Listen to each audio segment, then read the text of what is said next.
Hello friends, स्वागत है आप सबका तमन्ना टेलर ड्रेस डिजाइनर में। आज मैं आप लोग के साथ शेयर करने वाली हूँ हैवी साइज की प्लाजो कटिंग और स्टिचिंग, साथ में ये लाइनिंग वाला है। अगर आप लाइनिंग वाला नहीं भी बना रहे हैं तो भी ये वीडियोस आपके लिए हैं, और लाइनिंग वाला बनाना है तो भी आपके लिए है। यानी मैं हर वो तरीका अपनाऊंगी इसमें जिसे आप आसानी से समझ सके। इस वीडियो देखने के बाद आपको दूसरी वीडियो देखने की बिल्कुल ज़रूरत नहीं पड़ने वाली है। तो चलिए शुरू करते हैं। सबसे पहले हम 2 मीटर कपड़ा लिए हैं, उसके बाद हम 4 फोल्ड में करते हुए इस तरीके से बिछा लिए हैं। अब हम 2 इंच पे मार्किंग किए और ये सीधी लाइनिंग बना रहे हैं। ये 2 इंच पे जो हम मार्किंग कर रहे हैं ये हमारे इलास्टिक में लगेगी, यानी कमर की है।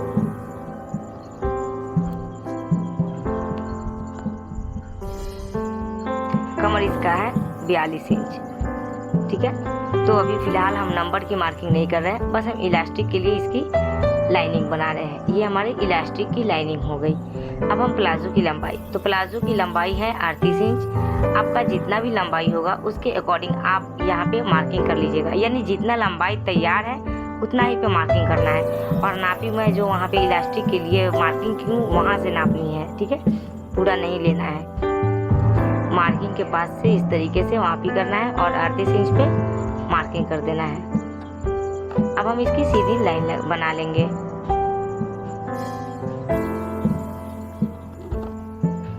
इसकी सीधी लाइन इस तरीके से हम बना लिए हैं। अब हम 2 इंच रखेंगे इसे नीचे की तरफ से फोल्ड करने के लिए, तो उस पे भी हम एक लाइन बना लेते हैं।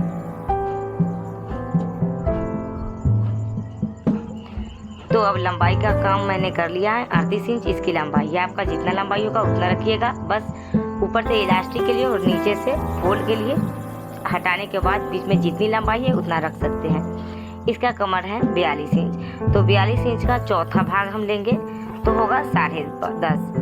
तो 42 का चौथा भाग 10.5 है, तो उसमें 10.5 पे मार्किंग करेंगे। उसके बाद 4 इंच हम लूजिंग के लिए लेंगे। हैवी साइज है इसलिए मुझे 4 इंच लेना पड़ रहा है। अगर हैवी साइज नहीं होता तो मैं 3 इंच भी रखूँ तो चलेगा, ठीक है।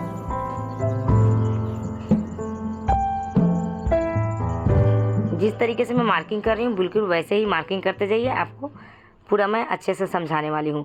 इसका हिप है 48 यानी 48 इंच, तो 48 इंच का चौथा भाग होगा 12 इंच, तो मैं 12 इंच पे ये मार्किंग कर रही हूँ और 2 इंच इसमें प्लस कर रही हूँ मैं।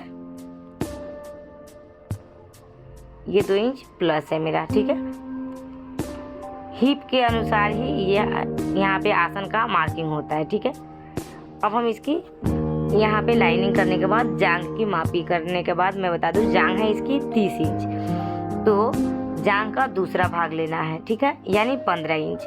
कमर और हिप का चौथा भाग मैंने लिया था और जांघ का दूसरा ही लेना है, तो 30 इंच है, तो हम यहाँ पे 15 इंच पे मार्किंग करेंगे।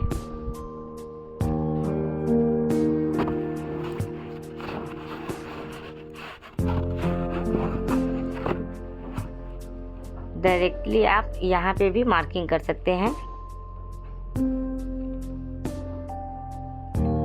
यहाँ हम 15 इंच रख लेंगे जांघ के लिए, और नीचे इसका मोरी है बॉटम 30 इंच, तो वहाँ पे भी हम 15 इंच पे मार्किंग कर लिए हैं। अब जो मैंने ऊपर यहाँ पे और नीचे जो मोरी के लिए बनाया है 15-15 इंच, वहाँ पे हम सीधी लाइन इस स्केल के सहायता से लगा लेंगे। यहाँ पे मुझे कुछ टेढ़ा वेढ़ा नहीं करना, बस सीधा लाइनिंग बना लेना है। अब मुझे आसन बनानी है, ठीक है। अब आसन में यहाँ पे जो मैं 15 इंच पे मार्किंग की थी उसमें 2 इंच अंदर की तरफ ले लेंगे, और यहाँ पे जो हम 4 इंच लूजिंग के लिए लिए थे यहाँ से हम उस 2 इंच पे मार्किंग कर देंगे, यानी सीधी लाइन लगा देंगे यहाँ से यहाँ तक।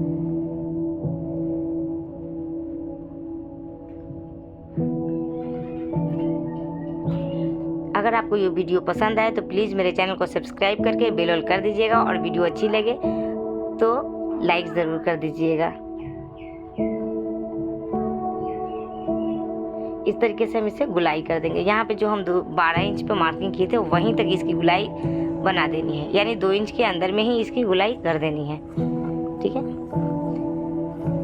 अब इसकी मार्किंग हो गई है, अब इसे कटिंग करना है, ठीक है।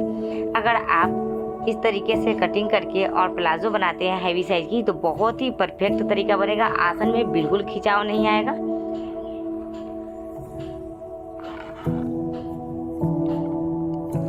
और कटिंग करने में भी, सिलाई करने में भी बिल्कुल समय नहीं लगेगा। अब हम इसकी कटिंग कर लेते हैं।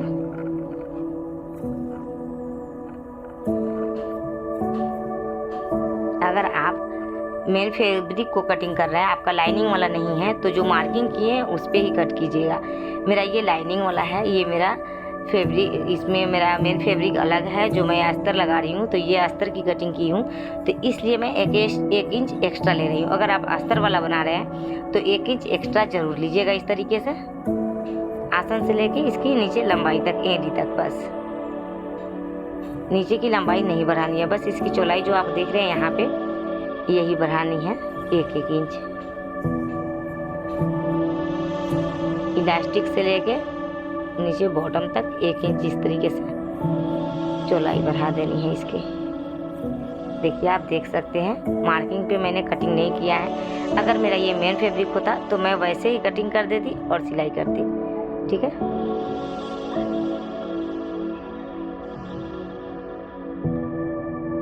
अब मैं अस्तर चिपकाने की बिल्कुल आसान तरीका आप लोग के साथ शेयर करने वाली हूँ।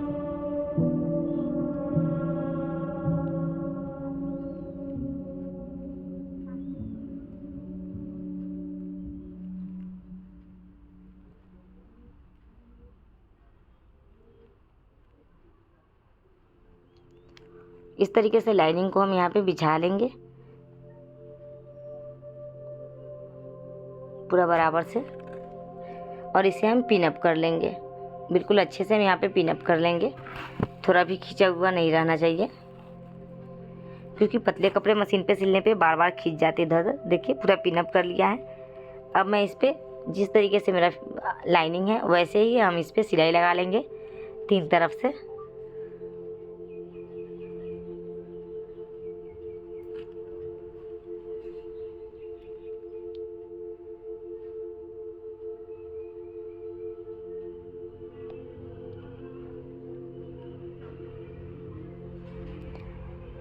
अब हम इसकी कटिंग कर लेंगे। जिस तरीके से हमारा लाइनिंग होगा उसी तरह से हमें कटिंग कर लेना है।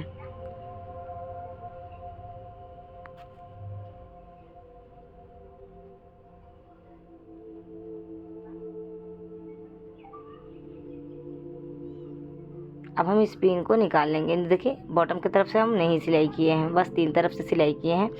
पिन निकालने के बाद यहाँ आसन पे छोटे छोटे कट लगाएंगे। ध्यान रखिएगा, जो हम सिलाई लगाए हैं वहाँ पे सिलाई नहीं कटना चाहिए।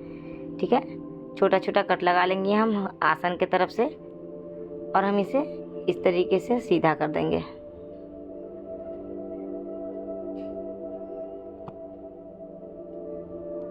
अब ये जितना भी भड़कने वाला कपड़ा रहे, इसे कोई फर्क नहीं पड़ता। अब ये नहीं भड़क सकता। अब हम इस पे सिलाई लगा लेंगे। मार्जिन इसमें ज़्यादा नहीं लेनी है, बस हल्का सा लेना है किनारे की तरफ। देखिए, इस तरीके से सिलाई लगा लेना है।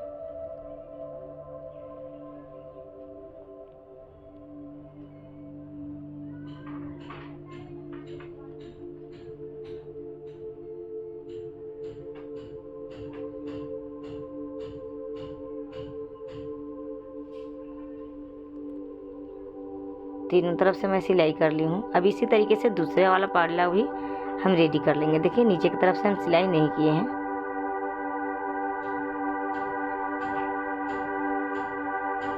अब दूसरा इस पे रखेंगे और फिर हम इसे सिलाई शुरू कर देंगे। अगर आपका अस्तर वाला नहीं है तो आपका यहाँ से ध्यान देना शुरू हो गया है। आप सिलाई करने के लिए सबसे पहले आसन को जोड़ सकते हैं। आसन ज्वाइन करने के बाद ही प्लाजो का कोई भी सिलाई स्टार्ट होता है। पहले हम आसन को ज्वाइन कर लेंगे।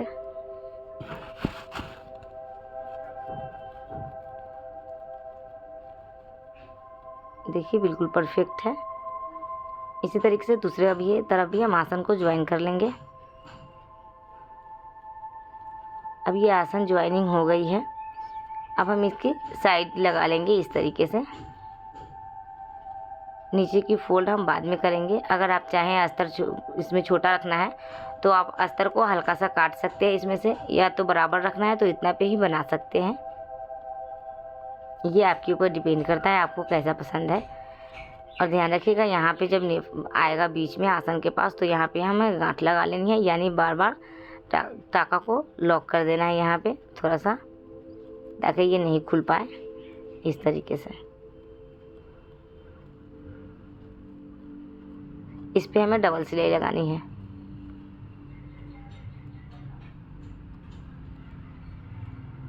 देखने में भी बहुत सा प्यारा सा लग रहा है, क्योंकि ये बिल्कुल खूबसूरत इसलिए लग रहा है कि इसमें मार्जिन जो हमने बनाया है वो मार्जिन इसमें दिखाई नहीं दे रहा है। कमर के अनुसार आप इस तरीके से इलास्टिक लीजिएगा और इस इलास्टिक को इस तरीके से ज्वाइन कर लीजिएगा।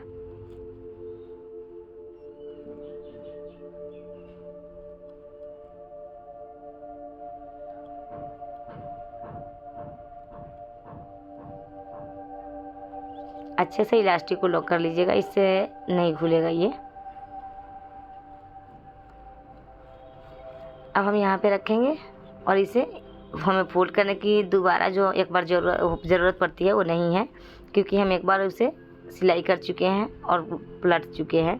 तो डायरेक्टली यहाँ पे रखेंगे और हम यहाँ पे इसकी सिलाई लगा देंगे।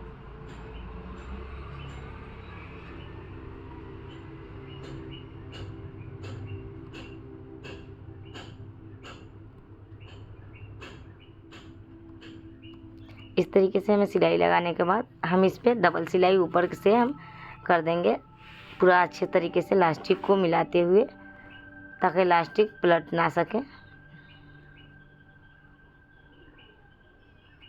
इस तरीके से हम खींचते जाएंगे और यहाँ पे इलास्टिक मेरा बढ़ता जाएगा, हम यहाँ पे सिलाई लगाते चले जाएंगे।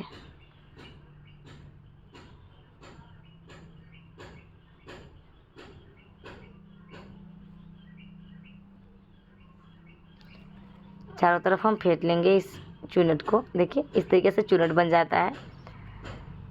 चारों तरफ फेंटने के बाद हम इस पे बीच में एक और सिलाई लगा लेंगे। मैं फिर से एक बार आप लोगों से रिक्वेस्ट कर रही हूँ कि आप लोग अगर मेरे चैनल पे नए हैं तो प्लीज़ मेरे चैनल को सब्सक्राइब करके बेल ऑल कर दीजिएगा। वीडियो अच्छी लगी तो लाइक कीजिए और अपने दोस्तों के पास शेयर ज़रूर कर दीजिएगा। देखिए बीच में सिलाई लगाने से कितना खूबसूरत लग रहा है।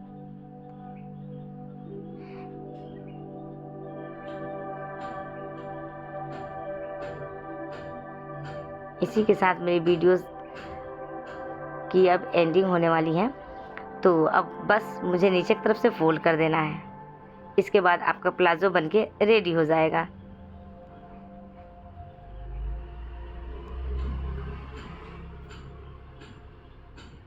देखिए पूरा बन गया है। Thanks for watching, bye bye, like and subscribe.